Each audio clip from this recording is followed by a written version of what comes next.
Erev Tov Rabotai, we are continuing with our Mishna Yomi, Masechet Bava Batra. We are up to Perek Gimel Mishnah Hey. Today's Mishnayot should be Le'elu Nishmat Neria ben Svetlana Ranbai Veliyahu ben Burcha Israelov Chana bad Miriam Sason ben Rai Yoshua ben Shifra Menuchatam began Eden Amen and Leavdi ben Chaim Lechaim v'derefua shel emav Daniel Shalom ben Rosa betoch Shach Cholei Israel and Achlama Merav Binyamin Or Tzion Chai ben Dvoah. The next two Mishnayot discuss yet another type of chazakah known as cheskat tashmishim, chazakah of usage. One establishes a chazakah of usage by using a property in a specific way for 3 years. He is then assumed to have acquired the right to use the property in that way permanently. Unlike the 3-year chazakah discussed until now in our chapter, which serves as proof that one owns the property, this chazakah works to grant a person the legal right to use a property in a certain way, even if this restricts or affects the rights of another, such as a partner or a neighbor. According to the Rav, the commentary on the Mishnah, such a chazakah is generally established by using the property in the designated manner for 3 years without protest from the affected party. The lack of protest leads us to conclude that the partner or neighbor has either given or sold the rights to that usage to the user. There are, however, certain cases where 3 years is not needed to establish a chazakah of usage, that's discussed in Mishnah 6. Our Mishnah discusses chazakah of usage as it applies to the case of partners in a shared courtyard. If one partner uses a portion of the courtyard for 3 years and establishes a chazakah of usage there, the other partner cannot claim later that he now wishes to use that portion of the courtyard. Rather, the first partner has acquired the permanent rights to use it. Now, the Mishnah speaks of a courtyard that was not divided, which both partners have equal right to use. If one partner establishes a chazakah to use a portion of the court in a certain way, the other partner cannot stop him from continuing to use it in this way. This does not, however, give him any greater ownership of the court itself. Therefore, if the court is divided at some future time, the portion being used by the first partner would count as part of his half. However, this is true only if the use is a significant one. The Mishnah will identify the uses of a courtyard to which this law applies. Elu dvarim shesh lehem chazakah. These are the things for which a partner in a shared courtyard can establish a chazakah of usage. Veru dvarim she'en lehem chazakah. And these are the things for which you cannot establish a chazakah of usage. Hayam ma'amid be'ema bechatzer. If one of the partners was keeping an animal in the courtyard, tanur v'chiraim v'rechaim, or he set up a tanur oven, a kira oven, or a set of millstones in the courtyard, gadel tarnegolin, or he was raising chickens within the courtyard, v'noten zivlo bechatzer, or storing his animals' manure in the courtyard, and achazakah, even if he did these things for 3 years and the other partner did not protest, he has not established a chazakah by doing so, and the partner can demand that these items be removed. Since these uses are not permanent and cause no structural change to the courtyard, a partner will allow them to continue even for more than 3 years without protest, for he knows that if he needs a space one day, they can be easily removed. Therefore, his silence does not prove that he has agreed to allow such use permanently. However, if one uses a courtyard in which he is not a partner in one of these ways for 3 years, and the owner did not protest, the user would be believed to claim that he had acquired the right to permanently use the courtyard in this manner. However, if he made an enclosure to contain his animal within the courtyard and it was at least 10 tefachim high, and similarly, if he made a 10 tefach enclosure in the court to surround his tanur oven, his kira oven, or his millstones, or if he brought chickens into a house that he owned jointly with another person, or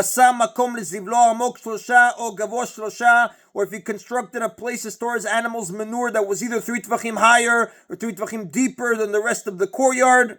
If the second partner remains silent and does not protest his uses for 3 years, the first partner has established a chazakah and he has acquired the rights to use the courtyard permanently for these things. Even a partner and certainly a stranger will not allow mechitzot, partitions, to be erected in his courtyard without protest. Therefore, if the partner allowed such uses for 3 years, it is assumed that he has agreed to allow it permanently. And that is then of Mishnah Hey. Mishnah Vav discusses situations where someone wishes to establish a chazakah of usage for activities that affect his neighbor. The first set of cases in the Mishnah deals with gutters and downspouts which catch rainwater and direct it to fall into a neighbor's courtyard. Hamarzev en lo chazakah. one who has placed a downspout, a pipe that receives water from a roof gutter and channels it into his neighbor's courtyard in a particular spot for 3 years without protest, does not thereby establish a chazakah of usage to keep the downspout in that particular spot. The neighbor can require him to move it to a different side of the roof. For example, if the gutter is placed along the eastern side of the roof from north to south, and the downspout is located at the southern end of the gutter, the neighbor can demand that the downspout be moved to the northern end of the gutter. Since in either case the roof owner will be able to rid his roof of the water, the precise location of the downspout does not make much difference, and the neighbor can ask him to move it even if he did not protest its placement for 3 years. But he does thereby establish a chazakah for the downspout's general area, and the neighbor cannot force him to remove it entirely. While the roof owner cannot establish a chazakah to keep the downspout on a particular end of the gutter, he has established a chazakah to keep the downspout on a particular... he has established a chazakah to the right to allow his rainwater to descend into his neighbor's property. Therefore, while the neighbor can ask him to move the downspout, he cannot ask him to remove it completely, only to shift it from side to side. The Gemara in 59a in Batra notes that just as the owner of the roof acquires the right to allow his rainwater to spill into his neighbor's yard, the neighbor acquires the right to receive and use that rainwater. Therefore, if the roof owner would wish to keep the water once such a chazakah has been established, the neighbor can prevent him from doing so. Hamazchila yesh lo chazakah, use of a gutter for 3 years in one spot, however, does establish a chazakah for that particular spot, and the neighbor cannot require that it be moved. A gutter is considered a permanent fixture, and by allowing it to remain in place for 3 years without protest, the neighbor shows that he accepts that it will remain there permanently. Therefore, he cannot even demand that it be moved to a different side of the roof. The Mishnah's second set of cases deals with ladders that one places in his neighbor's property and uses to go up to his roof or pigeon coop. Sulam ha-mitzri eno chazakah, a small Egyptian ladder, does not establish a chazakah even if it is left in place for 3 years in a neighbor's yard, and the neighbor may demand its removal whenever he wishes. Velatzori yesh lo chazakah, but a large tzori ladder does establish a chazakah after 3 years, and the neighbor must then allow it to remain in place permanently. A small ladder is not considered a permanent fixture, and a neighbor will not protest its placement because he knows it is temporary. Therefore, even if it remains in place for 3 years, no chazakah is established. Placing a large ladder, however, is a permanent act, and if a neighbor allows it to remain in place for 3 years, he cannot ask that it be removed afterward. The Mishnah's third set of cases deals with windows that overlook a neighbor's property, which can sometimes cause a loss of privacy in the neighbor's courtyard. Chalon ha-mitzrit en la chazakah, a small Egyptian window cannot establish a chazakah, and a neighbor is therefore entitled at any time to build a structure on his property that blocks the window, even if the window has been there for many years. An Egyptian window is so small that one cannot stick his head into its opening. Therefore, even if it overlooks a private courtyard, there is little concern for loss of privacy, while the neighbor can protest its opening if he wishes, as he can claim that he is concerned that the window owner will stand and look through even a small opening. The fact that he did not protest proves nothing, as he can claim he was not concerned about such a small window because it was not harming him at all. Therefore, even if the window has been in place for many years, the neighbor can block it with a structure of his own. But a larger tzori window does establish a chazakah, and once that chazakah has been established, the neighbor may not block the window with any construction. A large window is a permanent installation. It also gives its owner the ability to see into his neighbor's property very easily. Therefore, the neighbor should have protested its opening, and if he does not, a chazakah is established. Now the Mishnah explains the difference between an Egyptian window and a tzori window. Ezohi chalon ha-mitzrit, which window is an Egyptian window? Kol shen rosho shel adam yachol likanes letocha. Any window whose opening is so small that the head of a person cannot enter into it.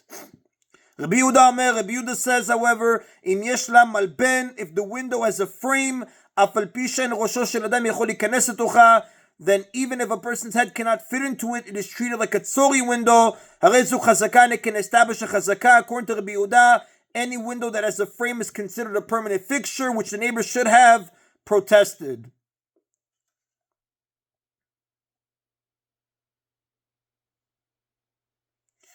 Now the final set of cases in the Mishnah deals with poles or pegs that project from a person's roof or walls over his neighbor's yard, which are used for hanging or storing objects. These poles or pegs project into the airspace of the courtyard, and establishing a chazakah for their usage prevents the courtyard owner from building any structure that would require their removal.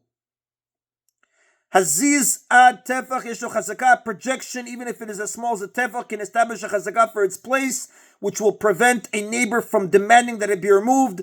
Any projection that is a tefach long, and certainly one that is larger than a tefach, can be used for storage and is considered significant. If the neighbor does not protest its use for 3 years, a chazakah is established. Therefore, one's neighbor can protest if he wishes to build a projection of this type. Placement of such a pole or peg will potentially cause the neighbor a loss, because once it is established, he will be unable to build anything that requires its removal. Therefore, he has the right to protest as soon as it is put into place. Pachut mitevach en lo chazakah. But if the projection is smaller than a tefach, it is considered insignificant, and it cannot establish a chazakah that will prevent its removal. Such a small peg is considered insignificant, and the neighbor will not protest its presence unless he needs its place. His failure to protest, even for many years, will not establish a chazakah. Then yachol imchot. Therefore, one's neighbor cannot protest if he wishes to put such a small peg in place. Although the neighbor can certainly require him to remove even a small peg if he wants to build a structure that requires its removal, he may not prevent him from placing such a small peg initially. And that is the Rabotai of today's Mishna Yomi. Baruch Adonai Leolam. Amen v'amen.